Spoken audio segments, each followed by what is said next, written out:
Hey everybody, happy Monday to you. Welcome to another Mike Talk here at Song and Sword. So glad you guys are with me. By the way, look at this cool. This is the new logo for Song and Sword. So hopefully that's gonna be something that will be recognizable everywhere in our location and throughout the world as we try to change lives for Jesus Christ. Speaking of which, next week, July 16th, we're going to have a live meeting for all those of you who have signed up. But everybody else from every other place that's watching online, make sure you tune in next week. Very special announcement that we've all been waiting for a long time. That's the tease, all right? God bless you guys. We're in a suburb of Chicago. We tried to find a place that had a pool so we could bring Israel and the kids up here. And so yesterday when we were done with the sermon and church, we headed up north. And if you think that I got sunburned, I didn't get sunburned. It's just the light in this room is making me look like I'm really red. But I'm going to do something this week because what Sarah and I are doing right now, we're trying to be really intentional. I think this is part of the lesson. You need to be intentional with these things. We're in the rest and renewal and refreshing stage so that we're ready for what God's doing next. Did you know that resting is as important as working?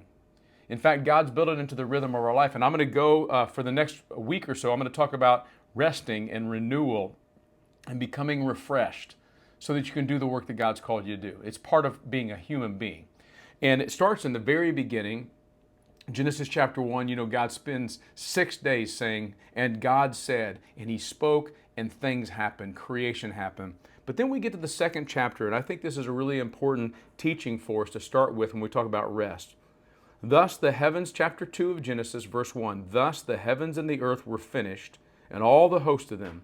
And on the seventh day, God finished his work that he had done, and he rested on the seventh day from all his work that he had done. So God blessed the seventh day and made it holy, because on it God rested from all his work that he had done in creation. Here's the question. Was God tired? Was he exhausted? Was it just overwhelming to do all the creating stuff that he did? The answer is no, because God's energy and power and his strength are limitless. He never gets tired. He never wearies, the Bible tells us. So what does it mean that God rested? Now, of course, as humans, we do have to have rest. In fact, God built into the very nature of creation that there would be daytime and nighttime was made for us to rest. Most Americans do not rest enough. Most of us go too fast, and we do too many things, and we sleep too little. And we wonder why we're grouchy and irritable and we don't have the life that God wanted for us. Guys, I think this is a we've talked about prayer, we've talked about faith, rest and relaxing and refreshing and renewing may be one of the most important spiritual disciplines we can practice. I'm encouraging you this week, along with me and Sarah, over the next couple of months, we're just going to focus on resting and renewing and refreshing. What was God doing on that seventh day? Was he taking a nap? Was he sitting back in his recliner? Well, part of this rest that makes this day holy, by the way, is that you get a chance to reflect. Resting is the only time, and I'm recommending you get away from your phone, you get away from media, you get away from all the stuff that distracts you, and it gives you a time just to be in God's presence, just to take in things that you don't see all the time. It gives you a chance to maybe doze off and take a nap, just to enjoy life. You're not designed to go all the time. You're not designed to rush. You know, I said this before about Jesus Christ. Jesus Christ came to save the world from their sins, and you never hear Jesus saying, I'm stressed, I'm tired, I'm rushed, I'm in a hurry, I'm too busy. He just simply walked through life, and we'll talk about Jesus resting.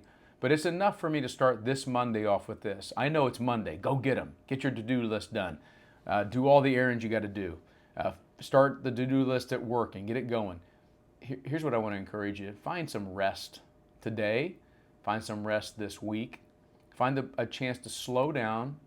God wasn't taking a nap, although there's nothing wrong with taking a nap. I believe in naps.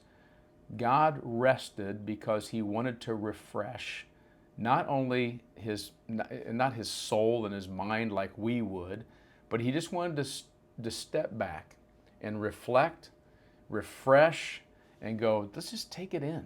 It's 6 days of amazing creation. I think that you and I are called to do the same thing.